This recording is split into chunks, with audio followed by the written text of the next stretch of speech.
Welcome to movie bings your daily dose of fun. Movie का start fox demon से होता है जो बर्फ़ के अंदर कैद थी क्योंकि उसने मैजिक से किसी इंसान की हेल्प की थी और ये बात डीमंस के रूल्स के खिलाफ थी कि वो किसी इंसान की हेल्प करे।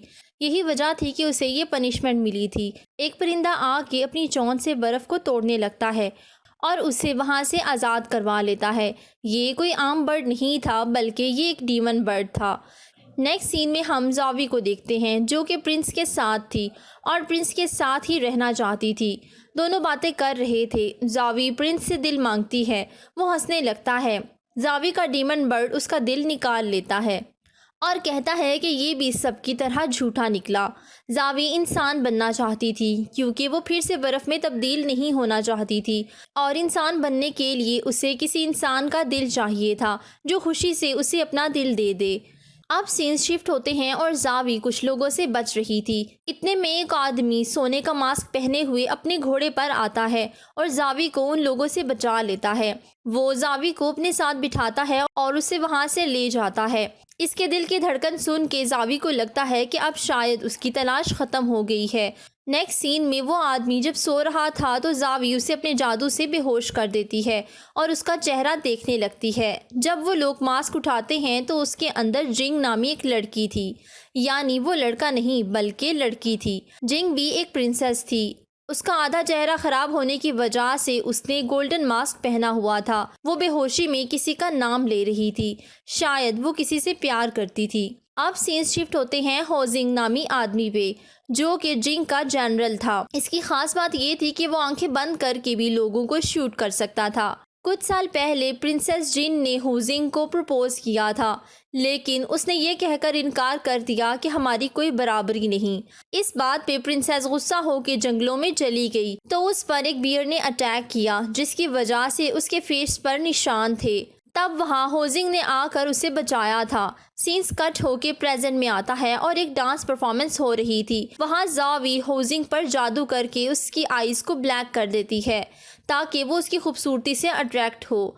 अब सीन्स एक आदमी पर शिफ्ट होते हैं जो कुछ बच्चों को इकट्ठा करके बता रहा था कि उसके दादा डीमन हंटर्स थे। वो मजीद बताता है कि डीमन इंसान भी बन सकते हैं लेकिन उन्हें इसके लिए इंसानों का दिल खाना पड़ता है। वो एक बॉटल शो करता है जिसमें फॉक्स की दुम थी। ये चमकने लगती है और जाहिर करती है कि आसपास कोई डीमन है। अब ये आदमी जल्दी से जनरल को बताने के लिए जाता है मगर कोई भी उसे अंदर नहीं जाने देता। सीन्स शिफ्ट होते हैं वाइल्ड सिटी में जहाँ डीमन बर्ड वॉक कर रही थी। दो लोग आते हैं और उसके साथ मिसबिहेव करना चाहते थे। वो डीमन हंटर उसे बचाने जाता है मगर तब तक डीमन बर्ड उन लोगों का दिल निकाल के खा चुकी थी। वो आदमी समझ जाता है कि ये भी एक डीमन है। सीन टेलिंग सिटी पर शिफ्ट होते हैं जहाँ प्रिंसेस और बहुत सारे मैजिशियन थे। वो ये बताती है कि गोल्डन मास्क वाली प्रिंसेस वापस आ चुकी है और उनके प्रिंस को लाने के लिए हमारे पास टोटल 7 दिन हैं। फिर सूरज ग्रहण का वक्त वापस आ जाएगा। उधर गोल्डन मास्क गर्ल यानी जिंग जंगलों में घूम रही थी और होजिंग के बारे में सोच रही थी कि उसने उसके प्यार को ठुकरा दिया।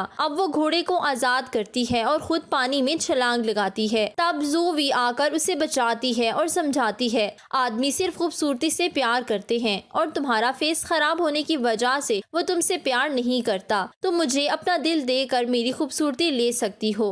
मगर प्रिंसेस इनकार कर देती है। कुछ दिनों बाद प्रिंसेस को टेनलिंग से मैसेज आता है जिसमें शादी की ऑफर थी मगर प्रिंसेस मना करती है। अब वो लोग कहते हैं कि अगर आपने इनकार किया तो यहाँ वॉर होगी और ये कहकर चले जाते हैं। नेक्स्ट सीन्स में हम देखते हैं कि प्रिंसेस को बताया जाता है सोल्जर्स बहुत करीब आ चुके हैं, किसी भी टाइम जंग हो सकती है, इसलिए आपको कुछ करना होगा। होजिंग अकेले ही जंग के लिए निकल जाता है ताकि प्रिंसेस को वहाँ से भेजा जा सके। होजिंग टेंगलिंग सिटी के लोगों से बड़ी बहादुरी से मुकाबला करता है और ये फाइट बहुत टाइम तक चलती रहती है जहाँ उस सिटी के प्रिंसेस और मैजिशियन भी आए हुए थे। होजिंग बहुत देर से फाइट कर रहा था। उसे एक तीर आके लगता है और वो गिर जाता है। टेंगलिंग की प्रिंसेस उसे 3 दिन का टाइम देती है कि वो प्रिंस से शादी करेगी और अगर उन लोगों ने उसकी बात ना मानी तो वो उसे मार देगी और टेंगलिंग सिटी के लोग भी उन्हें मारेंगे। सीन जावी पर शिफ्ट होते हैं जो अब फ्रीज हो रही थी। प्रिंसेस आकर उसे ठीक करती है। वो प्रिंसेस को समझाती है कि जिसे तुम्हारी परवाह नहीं तुम भी उसकी परवाह ना करो।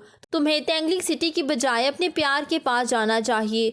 वो फिर से उससे अपनी ब्यूटी की ऑफर करती है ताकि वो हॉजिंग के साथ रह सके और ज़ॉवी इंसानी दिल खाकर हमेशा के लिए उस कर्ज से आज़ाद हो जाए। वो उसे बताती है कि मेरी वजह से तुम्हें टेंगलिंग जाना होगा और क्या पता उन लोगों का तुम्हारे साथ क्या सलूक हो। उस सिटी की प्रिंसेस कोई काम नहीं करती। ज़ॉवी उसे कहती है हमें इसको फील करने की ज़रूरत है। मैं भी इंसान में बदल कर इस सब को फील करना चाहती हूँ। अब प्रिंसेस एग्री हो जाती है और ज़ॉवी को अपना दिल दे देती है। दिल एक्सचेंज होते ही दोनों का गेटअप चेंज हो जाता है। प्रिंसेस हॉजिंग के पास जाने की बजाय टेंगलिंग सिटी चली जाती है तो उसे पता चलता है कि प्रिंस वही है जिसका दिल उसकी डीमन बर्ड सिस्टर ने खा लिया था और ये सब उनकी चाल थी ताकि सूरज ग्रहण से पहले उसका दिल निकाल के प्रिंस को लगा दिया जाए और वो दोबारा से जिंदा हो सके। सीन शिफ्ट हो के उस आदमी पे जाता है जिसकी बोतल शाइन कर रही थी। वो समझ जाता है कि यहाँ डीमन है मगर वहाँ ज़ॉवी की शक्ल में प्रिंसेस थी। वो उस आदमी का दिल निकाल के खाने लगती है मगर उसका ब्लड हाथ पे लगते ही उसकी उंगलियां जलने लगती हैं क्योंकि वो लोग डीमन हंटर्स थे। अब प्रिंसेस वहाँ से चली जाती है। डीमन बर्ड आके उस आदमी से सारी बात शेयर करती है और वो हॉजिंग को बताता है ज़ॉवी और प्रिंसेस ने अपना दिल बदल लिया है। वो इंसानी दिल खाने लगती है कि हॉजिंग आकर उसे रोक लेता है और उसे बताता है कि वो दोबारा इंसान नहीं बन सकती। वो उसे ये भी याद कराता है कि वो उससे कितना प्यार करता है। ज़ॉवी ने जादू की मदद से उसे अट्रैक्ट कर लिया था। अब होजिंग खुद को अंधा करता है जिसकी वजह से जादू खत्म हो जाता है। अगले सीन में हम होजिंग और उसके सोल्जर्स को टेंगलिंग सिटी की तरफ जाता देखते हैं। वो लोग मैजिशियन पर अटैक करते हैं। डीमन बर्ड भी उनके साथ अटैक कर रही थी। इस बार डीमन बर्ड को वो मार देता है क्योंकि उसके तलवार पर उस आदमी का ब्लड था जो डीमन हंटर था। वो डीमन बर्ड गायब हो जाता है। अब बहुत सारे बर्ड्स आते हैं जिसकी वजह से मैजिशियन मारा जाता है। होजिंग ज़ॉवी को अपना दिल देने की बात करता है ताकि प्रिंसेस का दिल वापस किया जा सके। वो दोबारा से दिल वापस कर देती है जिससे प्रिंसेस ठीक हो जाती है।